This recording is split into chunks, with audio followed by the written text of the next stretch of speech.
Hoy hablaremos sobre el comportamiento sexual y varios factores o varias características que influyen en ello, ¿sí? Primero que nada, pues debemos de saber que el comportamiento sexual pues es una manera en que nosotros los seres humanos expresamos y experimentamos la sexualidad, ¿sí? En las que participan o debe de ser normalmente dos personas, ¿verdad? En una variedad de actos sexuales, desde actividades en soledad, como la masturbación, hay personas que lo aplican, hasta pues la actividad con otras personas, que ya viene siendo como a la pareja, ¿no?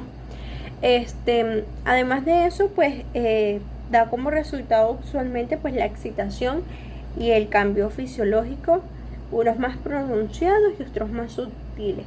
Estos suelen manifestarse en el momento, ¿no? Además puede incluir actos para aumentar el interés sexual de la otra persona, como la incitación, la provocación y ciertas actividades que suelen realizar para provocar o aumentar el interés sexual de la otra persona y seguir con la actividad sexual. Dentro de los aspectos que involucran el comportamiento sexual, podemos hablar o se pueden considerar los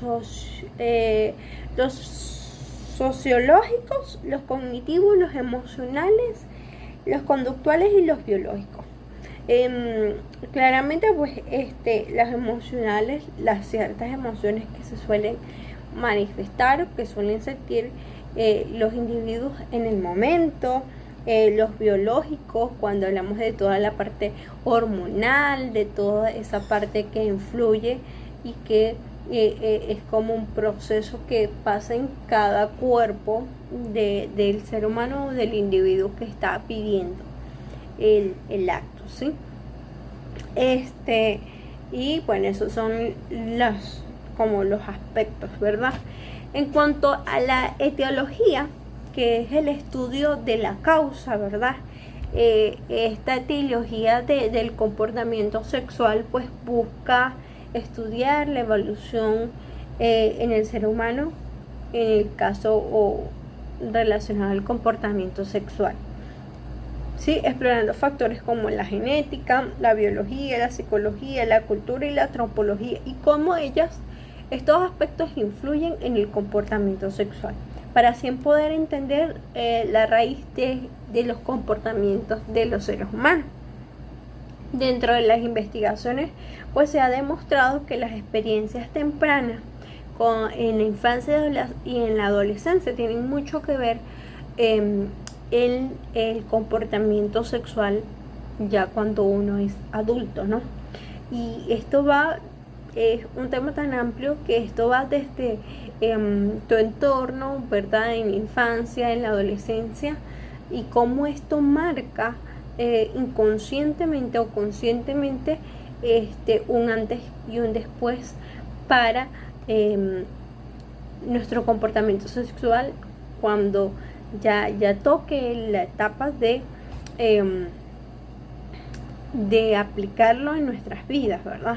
Igual influye mucho cuando una persona empieza desde la infancia o desde la adolescencia, que hoy en día sabe mucho cómo no terminan de quemar las etapas y se adelantan, ¿verdad?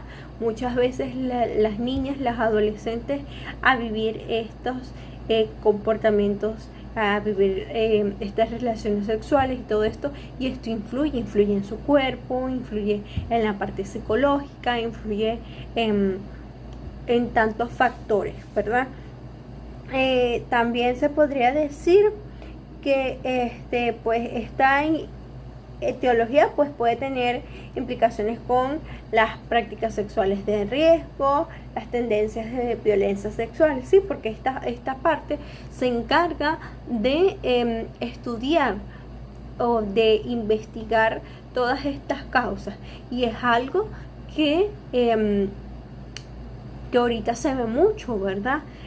Sobre la violencia, sobre las prácticas sexuales de riesgo, por a veces no tener esa información, ese conocimiento, practican cosas que pueden ser de riesgo y pueden afectar al individuo o a los individuos, ¿verdad?, que lo estén practicando.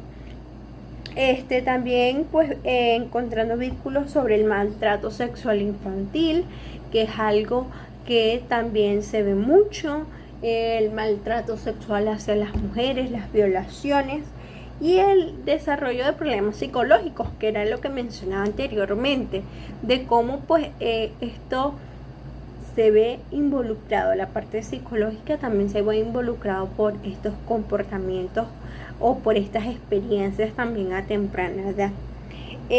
Bueno, la verdad que esta etiología puede ser muy útil, ya que puede ser útil para las investigaciones, para la información, como también para desarrollar pues instrucciones terapéuticas o facilitarnos herramientas que les puedan servir a los individuos, ¿sí? Ella se clasifica o se divide el comportamiento sexual en el deseo, que es la motivación para la actividad sexual, en la excitación, ¿verdad?, que es la reacción de la parte sexual hacia los estímulos que se van realizando, que se van provocando en el individuo, físico-emocional también, y también pues la respuesta sexual incluye pues la erección y la lubricación, que es la fase de excitación, y también pues el orgasmo. También incluye pues la orientación sexual y el perfil sexual, ¿verdad? Estos incluyen la preferencia sexual, se podría hablar del género, la identidad sexual, que es la práctica y las fantasías sexuales, y el comportamiento sexual, ¿sí?, cómo el individuo se comporta y cómo él se ve identificado, ¿verdad? Cuando hablamos entre la diferencia del sexo y la sexualidad, que es algo que comúnmente solemos cometer el error, porque pensamos que al nombrar la palabra sexo,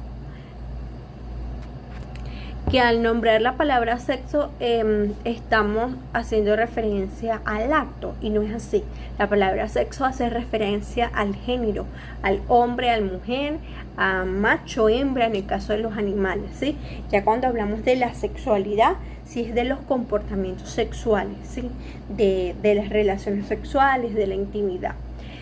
Cuando hablamos de las formaciones cerebrales en el comportamiento sexual, pues existe una variedad de conexiones entre las regiones cerebrales y el comportamiento sexual. Allí intervienen la amígdala y la corteza prefrontal. Estas han sido asociadas con la regulación pues de la respuesta sexual. Y la amígdala pues asociada con la emoción, la motivación y la respuesta ante la respuesta sexual. Cuando hablamos de los factores culturales, que es algo que influye muchísimo y más hoy en día, y que puede ser puede ser un factor muy influyente, ¿verdad?, en nuestra, bien sea en nuestra identidad sexual, en nuestro comportamiento, ¿verdad? Si nosotros no sabemos tener el dominio, se podría decir que la formación o la información, podemos llegar a cometer actos de riesgos sexuales, como se mencionaban anteriormente, o pueden pasar incidentes, o como también se pueden provocar los embarazos a temprana edad que no son planificados, ¿verdad? Y que esto luego pues influye en la vida de la persona. Entonces pues dentro de los factores culturales tiene mucho que ver lo que son las leyes, ¿verdad? Las leyes del país, de la nación, del continente, donde existen leyes que manifiestan o que estipulan acerca de el tema relacionado con la sexualidad o con el comportamiento sexual de los individuos, ¿verdad? De la nación. Cuando hablamos sobre las normas sociales, ¿verdad? También influye mucho la parte de la cultura, de ciertas normas que se tienen en la región, en el país. Voy a poner como un caso, pues, por lo menos la parte de las mujeres, que si las mujeres no son involucradas en ciertas actividades. También se podría decir que yo creo que la parte de las leyes y de las normas sociales va muy de la mano, ¿no? Y también los derechos que tienen las mujeres. Normalmente los hombres son los más beneficiados, ¿verdad? En este caso. Y bueno, es algo que tiene mucho que ver y que en algunos países se les da entonces, como comentaba, pues allí mayormente en los países los que tienen más beneficios son los hombres, ¿verdad? También se ve vinculada mucho la parte religiosa, ¿sí? La religión, sobre todo un ejemplo en la parte del musulmán, en ciertas religiones que las mujeres tienen menos beneficios que los hombres, o las mujeres no pueden realizar algunas actividades que hacen los hombres, y así sucesivamente. También tiene mucho que ver la parte de la práctica, ¿sí? Las prácticas sexuales a la hora de tener relación antes del matrimonio, ¿sí?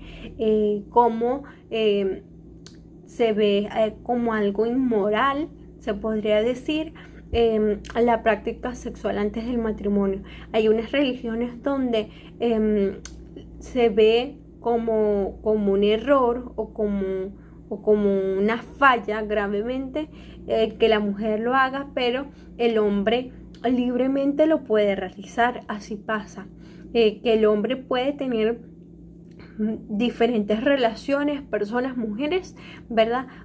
Y no es señalado o no se ve como algo que está mal, algo moral, ¿verdad? En cambio, si lo hace o lo realiza la mujer, sí es desagradable ante las normas sociales, ante la ley, ante la sociedad, ¿sí? El entorno.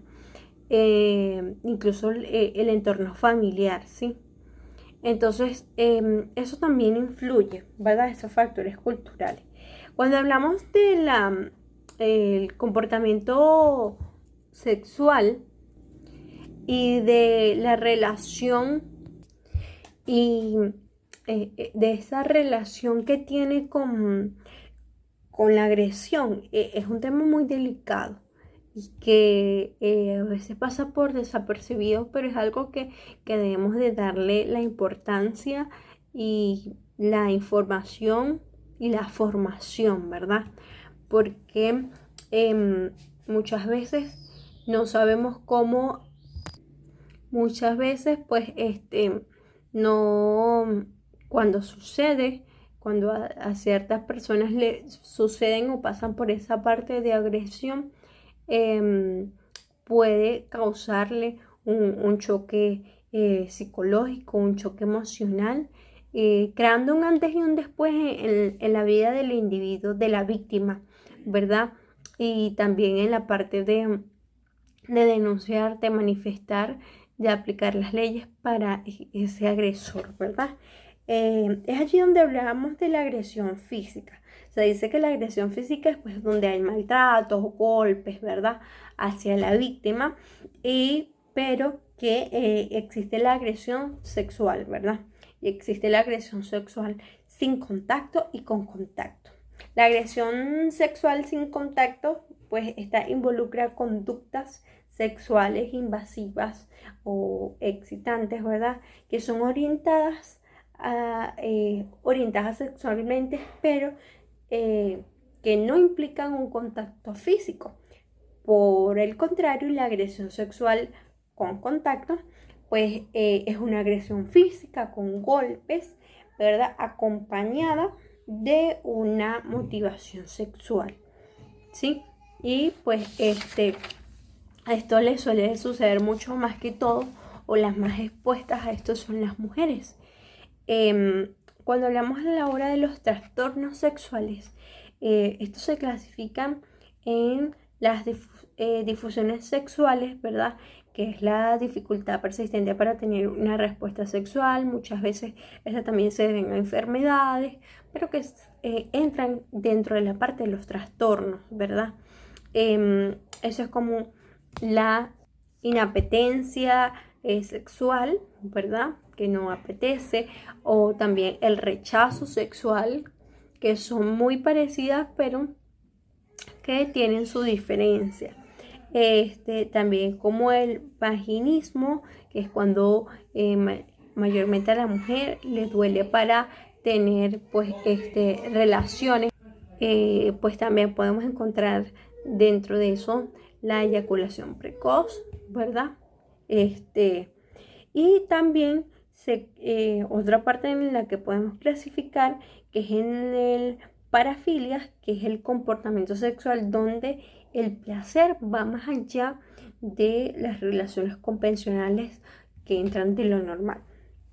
Dentro de esto podemos encontrar ciertos trastornos que las personas ven como algo normal, algo común, ¿verdad? Pero que muchas veces se va agravando, ¿sí?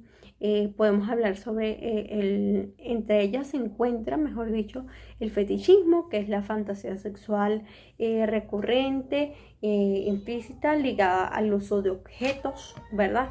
También podemos hablar sobre la pedofilia, que es con respecto a los niños, ¿verdad? Que es las fantasías recurrentes, impulsos implicados a una actividad sexual con niños, ¿sí? Donde pues el agresor normalmente es mucho mayor que la víctima. Y también podemos encontrar por ejemplo el sadismo sexual, que pues son fantasías recurrentes, alterantes, existentes o comportamientos que implican actos reales, que van más allá de la fantasía, ¿no? Esto incluyendo el sufrimiento, el maltrato o la humillación hacia la víctima, ¿sí? Y genera, en el agresor, genera placer. Bien, una vez de haber conversado todos estos puntos importantes o características que influyen, que entran dentro del comportamiento humano, pues la invitación es a saber vivir cada etapa, ¿verdad? A sabernos formar e informar de fuentes confiables, ¿verdad? De que muchas veces no nos dejemos llevar por lo que está en las redes sociales, de lo que está en el mundo, de lo que está de moda, sin pensar antes en, yo digo que cada acto tiene su consecuencia, sea positivo o sea negativo. Entonces, pues pensemos también en eso antes de realizar estos comportamientos sexuales que sin duda alguna van a estar acompañándonos en nuestra vida, porque forma parte de nuestro proceso y forma parte de la vida. Gracias.